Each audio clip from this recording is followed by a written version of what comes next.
Sir నేను చెప్తాను sir. Sir నమస్కారం సార్. మొత్తం 49 మటలు సార్ నేనే చేశాను సార్.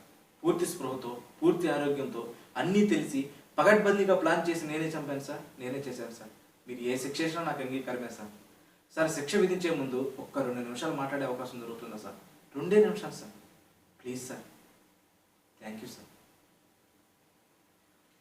సార్ ఒక 50 మందిని చంపేగానే మీడియా, ప్రభుత్వం, ప్రజలు అదేదో పెద్ద అనుభవం పడ్డట్టు అల్లా కల్లోలమైపోయారే. మన జన్మలకు కారణమై మన రక్తాలు పంచుకొని మన జీవితంలో సగ భాగాలైన ఆడవాళ్ళపైన ఎన్ని ఎన్ని ఎన్ని ఎన్ని ఎన్ని దారుణాలు సార్ నీచాతి నీచంగా, క్రూరాతి క్రూరంగా జరుగుతున్నాయి. ఒక్కడైనా సార్ పట్టించుకున్నాడా? ప్రశ్నించాడా? నిలదీశాడా? పోనీ ఆపే ప్రయత్నం అన్నా చేశాడా? అసలేం జరుగుతుంది మన దేశంలో? మన అమ్మలు, మన అక్కలు, మన కూతుళ్ళు, మన చెల్లెళ్ళు బయటికి వెళ్తే తిరిగి వచ్చే వరకు ఎందుకు సార్ భయంగా ఉంటున్నావు? బిక్కుమంటూ ఎందుకు ఉంటున్నావు? వాళ్ళు ఏమన్నా అడవుల్లోకి, ఎడార మధ్యలో ఉన్న బాంబుల మధ్యలోకి వెళ్ళిపోతున్నారా అనే మన ఇలాంటి మనుషుల మధ్యకే కదా సార్ వెళ్ళేది. ఆడది బయటకు వస్తే చాలు సార్, సందుల్లోను, వీధుల్లోను, రోడ్లలోను, బస్ స్టాపుల్లోను, బస్సుల్లోను, కాలేజీల్లోను, పార్కుల్లోను ఎక్కడ పడితే అక్కడ సార్ కామంతో చూస్తున్న కొన్ని వేల కళ్ళ మధ్య నడవాలి సార్ మన స్త్రీ. అరే స్త్రీ అంటే శిక్షణ ఏంటి సార్ ఈ దరిద్రం? పుణ్యభూమి, వేదభూమి, కర్మభూమి ఇలా ఎన్నో పేర్లున్న మన దేశానికి ఈ కర్మ ఏంటి సార్?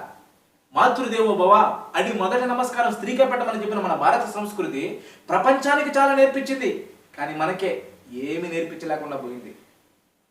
ఇదే దేశంలో రావణాసురుడని ఒక శిక్షణ పర్వజ్ఞి సీతమ్మ తల్లిని ఎత్తుకెళ్లాడని కోతులతో కలిసి వాణ్ణి సామ్రాజ్యాన్ని సర్వనాశనం చేసిన రాముని చూసి మనం ఏం నేర్చుకోమా సార్?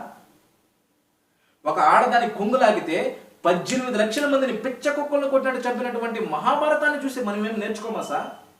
నేర్చుకున్నాం సార్.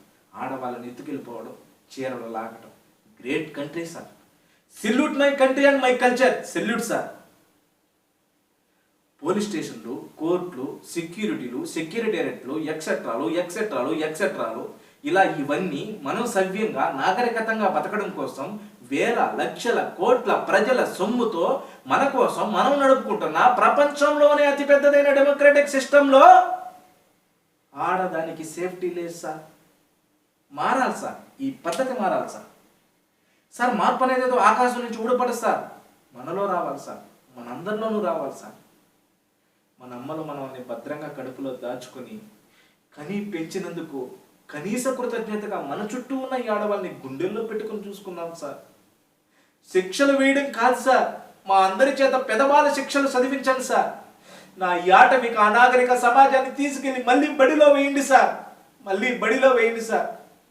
ఆడవాళ్ళ గురించి చదివించండి సార్, అమ్మతత్వం గురించి నేర్పండి సార్. అంతే సార్. Thank you sir.